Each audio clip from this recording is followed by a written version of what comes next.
আজ থেকে 30, 40, 50 বছর পর আবার একটা গণ আন্দোলন হইতে হবে, যেখানে আবার হাজার হাজার তরুণদের তাদের প্রাণহানি হবে, তাদের প্রাণ বিসর্জন দিতে হবে। কেন? কারণ 2025 সালে 1972 সালে আমাদের সিনিয়ররা যে ভুলগুলো করেছিলেন, একই ভুলগুলো আজকে আমাদের উত্তরসূরিদের জন্য আমরা আবার করে রেখে যাব না। ভাই, সংবিধান চেঞ্জেবল হইতে হবে, এবং এই চেঞ্জেবল রাখবার জন্য, চ্যালেঞ্জ করতে পারার জন্য সবচেয়ে ভালো সিস্টেম আমরা অ্যামেন্ডমেন্ট করবো। ভাই, পুনর্লিখনের কোনো প্রয়োজন নাই। এবং অ্যামেন্ডমেন্ট কতগুলো করবো, কী করবো, এটা তো মোটামুটি বেশিরভাগ লোকজনই আমরা এগ্রিড, অলরেডি কিন্তু এগ্রিমেন্ট হয়ে গেছে। সংবিধান সংস্কার কমিশনের রিপোর্ট হিসাবে একটা কনসেন্সাস অলরেডি চলে আসছে। ওনারা 30-40টা না কতগুলো দিয়েছেন, এর মধ্যে 20-25টা বা মানে একটা বড় মেজরিটি মোটামুটি সব দল এগ্রি করে নিয়েছে। সো এটা হয়ে গেছে। কিন্তু তো এখন এখানে আর এক্সট্রা কোনো পোষ বা এক্সট্রা কোনো মাতব্বরি করার প্রয়োজন আমি দেখি না। আপনার আরেকটি বক্তব্য, পার্লামেন্টে তিনি যাবেন বা পার্লামেন্ট তিনি চালাবেন যিনি প্রধানমন্ত্রী, এই বিষয়ে যদি বলতেন। দেখেন, আমাদের যে সংসদের যে কাঠামো আছে এবং যেই কাঠামো ভিত্তিকভাবে, মানে সংসদের কাঠামো অল্প কয়েকটাই আছে পুরো বিশ্বে যেটা বিরাজমান। তো তার মধ্যে ওয়েস্টমিনস্টার সিস্টেমটা আমরা বেছে নিয়েছি। শুধু আমরা না, অনেকগুলো দেশ, ভারত অনেক দেশ আছে যারা ওয়েস্টমিনস্টার সিস্টেম ফলো করে, মানে ইংল্যান্ডে যে সিস্টেমটা তৈরি হয়েছে ওই সিস্টেমে নির্বাচিত যে লোয়ার, আমাদের একটাই কক্ষ আছে, বাট ওখানে ইংল্যান্ডে বা ভারতে এটা লোয়ার কক্ষ, নিম্নকক্ষ আর কি। নির্বাচিত যে নিম্নকক্ষ, এই নির্বাচিত নিম্নকক্ষর ভেতরে মেজরিটিকে, মানে সব সংখ্যাগরিষ্ঠ সংসদ সদস্যদের যে কথা শোনাতে পারবেন, মানে একজন যে কন্ট্রোল করতে পারবেন, সেই প্রধানমন্ত্রী হবেন। সো এইটা প্রধানমন্ত্রী আলাদা কোনো নির্বাচিত পজিশন না, কিন্তু যে আলাদা করে আপনি প্রধানমন্ত্রীর জন্য ভোট দিচ্ছেন, সো এই প্রধানমন্ত্রীর নির্বাচনে 2বারের বেশি দাঁড়ানো যাবে না, এইটা করা যাবে না। প্রধানমন্ত্রী সে যে নির্বাচিত এমপি হিসেবে নির্বাচিত হয়ে সংসদে গেছে, সংসদে যাবার পর সংখ্যাগরিষ্ঠ সংসদ সদস্যরা তার কথা মানে বা শোনে। তো এইটা আপনি রাতারাতি ভিন্ন মানুষ চেঞ্জ করে দিতে পারবেন না। সো এখানে যখন আপনার কম্পিটিটিভ নির্বাচন আসবে, যেখানে আর কি মনে করেন শুধু এক দল আধিপত্য তৈরি করছে, বিরাজ করছে, তা না, মাল্টিপল দল আছে, যেটা আমরা চাই আসলে, মাল্টি পার্টি ডেমোক্রেসি। এই মাল্টি পার্টি ডেমোক্রেসি যদি আমরা তৈরি করতে পারি, তাহলে ওই প্রধানমন্ত্রী কয়বার থাকবে না থাকবে এই আলোচনাগুলো আসলে আগামীতে আর কখনোই আসবে না, কারণ এটা ইররেলেভেন্ট আলোচনা হয়ে যাবে। আর তাছাড়া ওই যে আইন প্রণয়ন এবং সরকার পরিচালনা, এই দায়িত্বটা আসলে এই ওয়েস্টমিনস্টার সিস্টেমে প্রধানমন্ত্রীর ক্ষমতায় সমতা রাখবার জন্য, সো যেন একটা ব্যালেন্স থাকে, তার জন্য আমাদের জুডিশিয়ারিকে ক্ষমতা আনতে হবে, তাদের ক্ষমতায়ন, যেটা আমাদের দেশে আসলে আছে, জুডিশিয়ারি ক্ষমতা আছে, ব্যবহার ঠিকভাবে হয়নি অনেক কুলসিত করার কারণে অনেক বছর ধরে।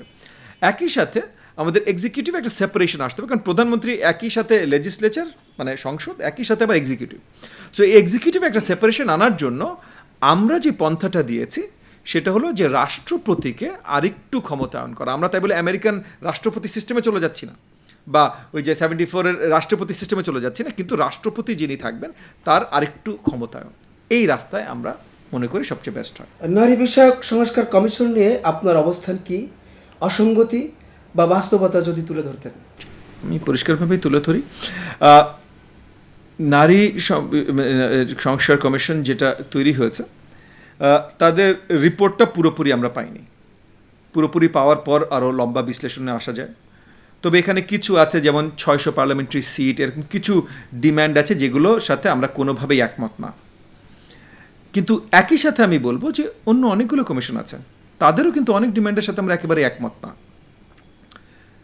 একটা কমিশন তৈরি হয়েছে, এই কমিশন কিছু সাজেশন দিয়েছে, এই সাজেশন আমরা রাজনৈতিক দলরা মানব কি মানব না সেটা আমাদের উপরে, ঠিক আছে।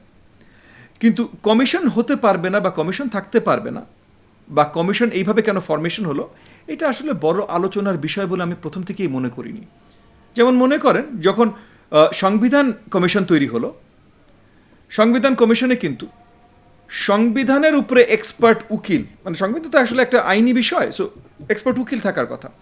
সংবিধানের উপরে সবচেয়ে বড় বড় এক্সপার্ট উকিল হিসেবে যাদেরকে আমরা চিনি ঢাকা শহরে বা বাংলাদেশে, তারা কেউ এই কমিশনে ছিল না। সংবিধান সবচেয়ে গুরুত্বপূর্ণ, আপনার মানতে হবে ভাই একটা স্টেটের জন্য। তো তারা কেউ এই কমিশনে ছিল না, তবুও আমরা কেউ আন্দোলনে যাইনি যে এই কমিশনে তারা নাই কেন। ঠিক আছে, কেন আমরা যাইনি? কারণ সিম্পল ভাই, এই কমিশন রিপোর্ট দেবে, আমাদের পছন্দ হলে আমরা বলবো ঠিক আছে মেনে নিলাম, পছন্দ হলে মানবো না, ফাইন, দাও, শেষ, তোমরা কমিশন রিপোর্ট দাও।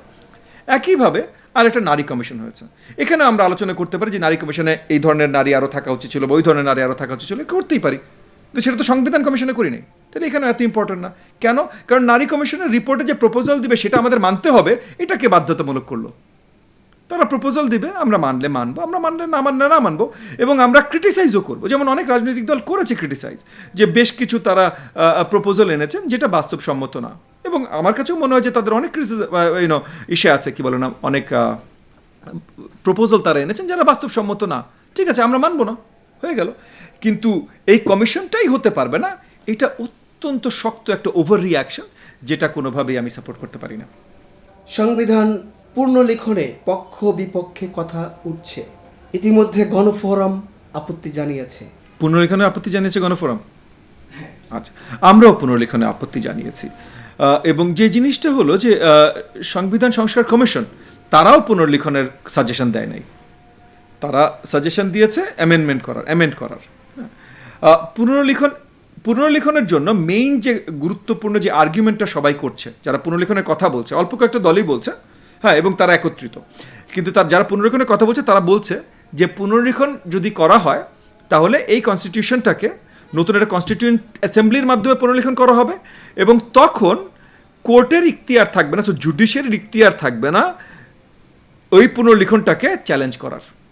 কারণ জুডিশিয়ারি আবার মানে হাইকোর্ট দায়িত্ব হলো যে সংবিধানের স্যাংটিটি মানে সংবিধানের পবিত্রতা রক্ষার দায়িত্ব হাইকোর্টের।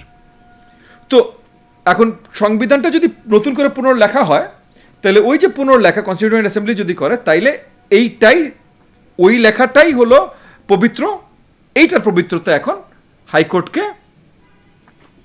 বাঁচিয়ে রাখতে হবে। আগামীতে কেউ হাইকোর্টে যেয়ে বলতে পারে যে ওই অ্যামেন্ডমেন্টটা, যেমন মনে করেন এই যে 15 অ্যামেন্ডমেন্ট বাতিল হলো, 13 অ্যামেন্ডমেন্ট বাতিল হলো, এরকম বাতিল না, তো এই অ্যামেন্ডমেন্টটা গত যে অ্যামেন্ডমেন্টটা করেছে, সাপোজ 17টা অ্যামেন্ডমেন্ট হয়েছে সোফার, সো আমরা নেক্সট যে অ্যামেন্ডমেন্ট করবো 18 থেকে শুরু হবে, সো 18, 19, 20, 21, 22 অ্যামেন্ডমেন্টগুলো সংবিধান পরিপন্থী, সংবিধানের বেসিক প্রিন্সিপাল পরিপন্থী, সো সংবিধানের যে পবিত্রতা এটাকে লঙ্ঘন করা হয়েছে, এটা নিয়ে কোর্টে চ্যালেঞ্জ করতে পারে, এবং এই চ্যালেঞ্জটা রুখে দেবার জন্য যেই দলগুলো বলছে পুনর্লিখনে, তারা বলছে এই কারণে তারা পুনর্লিখনই চায়।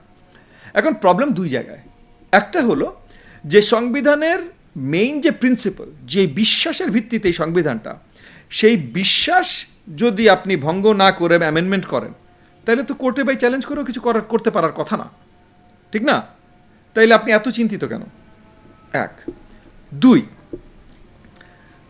সংবিধান একটা কাগজ ভাই, মানে কি আমরা মানুষরা চিন্তা করে আমাদের জন্য কিভাবে কার্যকরী সেভাবে আমরা লিখে সাজিয়েছি। এটা কিন্তু পবিত্র কোরআন শরীফ না যে আল্লাহ তাআলা নাজিল করেছেন, তা না, কিন্তু এটা আমরা নিজেরা তৈরি করছি। এবং প্রথম যে অফিসিয়াল সংবিধান তৈরি হয়, আমেরিকান সংবিধান, এই সংবিধান তৈরি করার দায়িত্বে যারা ছিলেন, টমাস জেফারসন, হ্যামিল্টন যারা ছিলেন, ইনাদের একটা বক্তব্য ছিল যে একটা সংবিধান এক জেনারেশনের বেশি যেন কার্যকর না হয়। এক জেনারেশনের বেশি, সে এক জেনারেশন যেটা 20 বছর, ওনারা বলছে 19 বছর, কারণ তখন 19 বছরের জেনারেশন কাউন্ট করতেন, বাট সেটা যাই হোক, এক জেনারেশনের বেশি যেন কার্যকর না হয়। কেন? কারণ প্রত্যেকটা জেনারেশনে মানুষের চিন্তাধারা বদলাবে, প্রয়োজন বদলাবে, প্রয়োজন আর চিন্তাধারা যখন বদলাবে তখন সরকারের থেকে প্রয়োজনও বদলাবে, সো সংবিধানকেও বদলাইতে হবে। যার জন্য আমেরিকান কনস্টিটিউশন অ্যামেন্ডমেন্ট সিস্টেম রাখা, ওইখান থেকে আমরা সবাই শিখেছি, আমরাও কিন্তু আমাদের কনস্টিটিউশনে অ্যামেন্ডমেন্ট রাখি, সো বদলাইতে হবে। এখন আপনি যদি বদলানোটাতেই বিশ্বাস না করেন, আপনি বলছেন যে 72-এরটা খারাপ ছিল, এখন আমরা ঠিক করব, কিন্তু এমনভাবে বলছেন যেরকমভাবে 72-এর লোকজন বলেছিল যে আমরাই ঠিক করবো, এরপরে কেউ হাত দিতে পারবে না, তাহলে লাভ কি হলো ভাই? তাহলে আজ থেকে 30, 40, 50 বছর পর আবার একটা গণ আন্দোলন হইতে হবে, যেখানে আবার হাজার হাজার তরুণদের তাদের প্রাণহানি হবে, তাদের প্রাণ বিসর্জন দিতে হবে। কেন? কারণ 2025 সালে 1972 সালে আমাদের সিনিয়ররা যে ভুলগুলো করেছিলেন, একই ভুলগুলো আজকে আমাদের উত্তরসূরিদের জন্য আমরা আবার করে রেখে যাব না। ভাই, সংবিধান চেঞ্জেবল হইতে হবে, এবং এই চেঞ্জেবল রাখবার জন্য, চ্যালেঞ্জ করতে পারার জন্য সবচেয়ে ভালো সিস্টেম আমরা অ্যামেন্ডমেন্ট করবো ভাই, পুনর্লিখনের কোনো প্রয়োজন নাই। এবং অ্যামেন্ডমেন্ট কতগুলো করবো, কী করবো, এটা তো মোটামুটি বেশিরভাগ লোকজনই আমরা এগ্রিড, অলরেডি কিন্তু এগ্রিমেন্ট হয়ে গেছে। সংবিধান সংস্কার কমিশনের রিপোর্ট হিসাবে একটা কনসেনসাস অলরেডি চলে আসছে, ওনারা 30-40টা না কতগুলো দিয়েছেন, এর মধ্যে 20-25টা বা মানে একটা বড় মেজরিটি মোটামুটি সব দল এগ্রি করে নিয়েছে, সেটা হয়ে গেছে। কিন্তু তো এখন এখানে আর এক্সট্রা এক্সট্রা কোনো পোষ বা এক্সট্রা কোনো মাতব্বরি করার প্রয়োজন আমি দেখি না।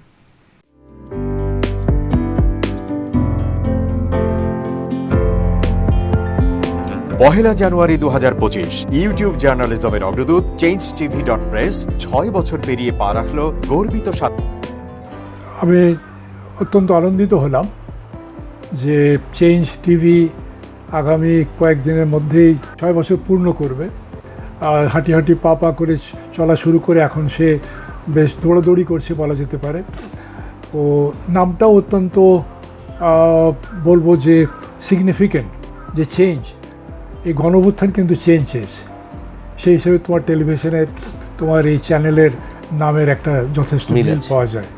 আমার প্রত্যাশা যে এই গণ অভ্যুত্থানের যে প্রত্যাশা, যে আশা আকাঙ্ক্ষা, চেঞ্জ টিভি সেটিকে এগিয়ে নিয়ে যাবে। তোমাকে শুভেচ্ছা চেঞ্জ টিভি যারা সম্পৃক্ত আছেন, যারা কর্মী আছেন, সামনে পেছনে সকলকে আমার শুভেচ্ছা। changetv.press, এক ফোঁটা হলুদও নেই।